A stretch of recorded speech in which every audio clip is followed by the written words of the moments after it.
Most people don't feel like they're wealthy, but what if the habits you have every day financially have secretly been building the wealth that you own? Well, today we have 5 signs and 5 habits that we'll tell you about that might point towards you being wealthier than you think.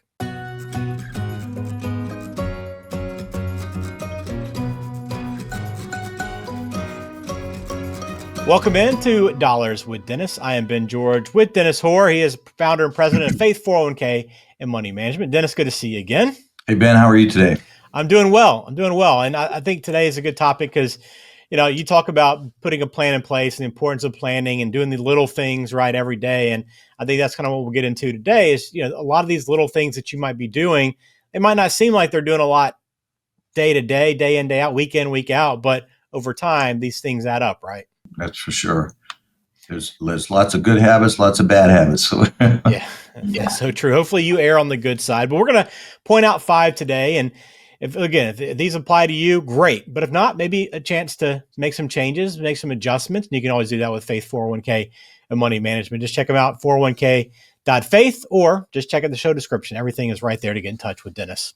All right, so these are habits, again, that signal real, lasting wealth and whether or not you're on the right track. We're not talking big figures. We're not talking yachts, private jets. These are some things that anybody can be doing right now to improve their situation. So number 1 sign that maybe you are richer than you think is if you're actually prepared with an emergency fund. Dennis, I think most Americans don't have this put away. It might seem like a very easy thing to accomplish, but having this puts you ahead of most people. That's correct, Ben. So having 3 to 6 months of cash in the bank on the side to pay your expenses keeps you from panicking when emergency happens, because they always do happen. There's things happen to your house, your car, your family, your health, that kind of stuff. And being able to have an emergency fund there to take care of basic living expenses and we like the 6-month number set aside where you have that. And that way you don't have to derail any investments, change anything else going on because you have a good source. So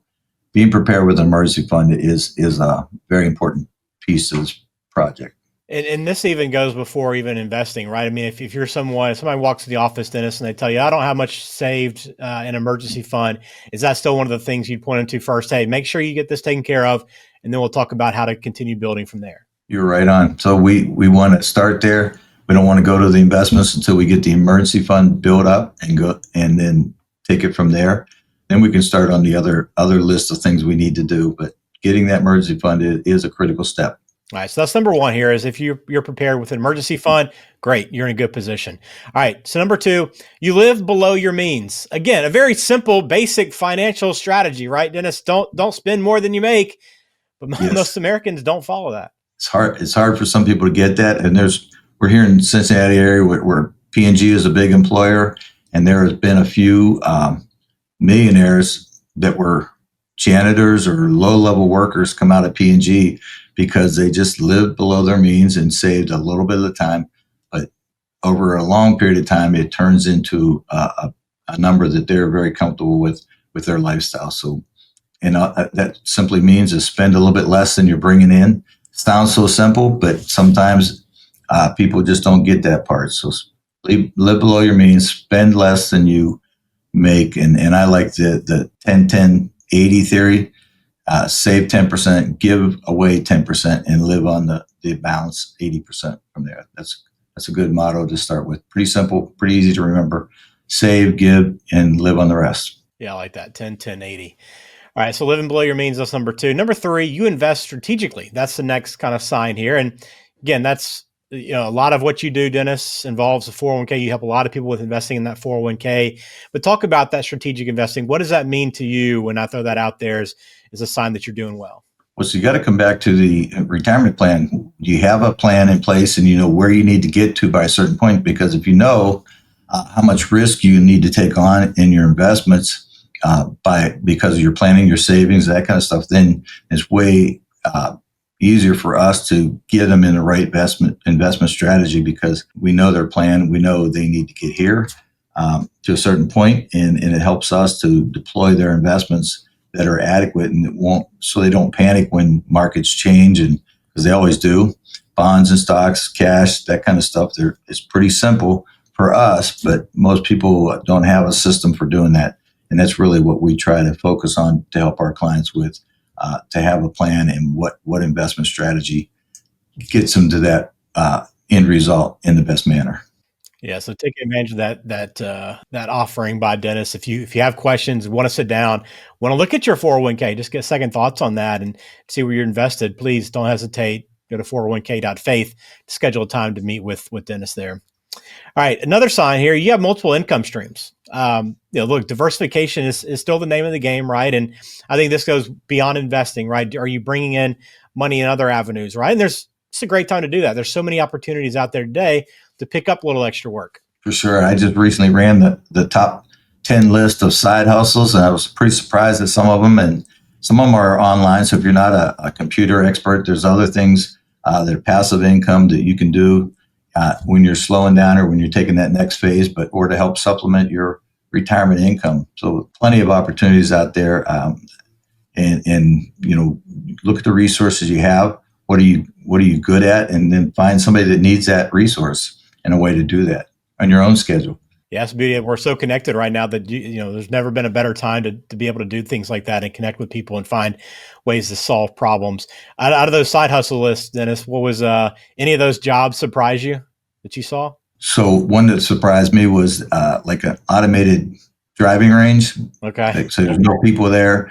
You use your credit card, put it in, get a bucket of balls. You can hit the balls. There's a robot that goes collects the balls up, so forth, and so that nobody has to be there to have outside of whoever's hitting the golf balls. So I thought that was pretty interesting have a side hustle that was very low maintenance and could be rewarding. Land out there near you in Loveland, Dennis, where you can install something like that for people. We'll see. All right, next one and final one here, Dennis, is you focus on the long term. I think it's a big one, right? I mean, your mindset and how you approach financial planning. If you're looking at it long term, that is the correct way and the most successful way to plan financially. It is. And we like people to start 5, 6, 7 years before their actual retirement planning date with a plan so that we can get enough time to build in the investment strategies, to build in, do we need Roth investment? Do we need, pre-tax, after-tax? Do we have different buckets of money for different situations, including the healthcare number we talked about earlier?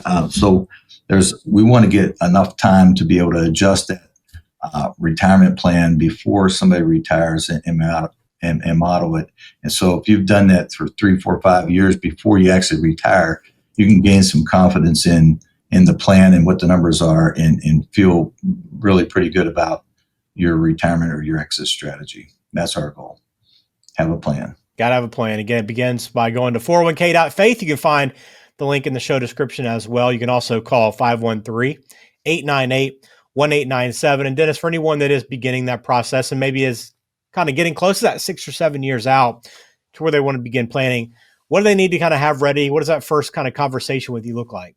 So the basics, kind of maybe knowing what they spend every month is important, knowing what they're bringing in every month and what they have saved already. Those are the 3 factors. From there, we can manage and model pretty much anything from there, whether it's healthcare costs, whether it's longevity, all the risks that come into retirement planning. But that's the 3 things we need to start. All right, very good. Remember, again, you don't have to feel rich to know that you're on the right track. And if you're checking off some of these boxes we went through today, then there's a good chance that you're quietly building wealth that's going to last you for a long time. But again, work with a professional to make sure you're in a good position and see if there's any changes you need to make moving forward. But thanks for watching another episode of Dollars with Dennis. We'll talk to you again soon. Thanks, Ben. Securities and investment advisory services offered through Osaic Wealth, Inc., member FINRA SIPC.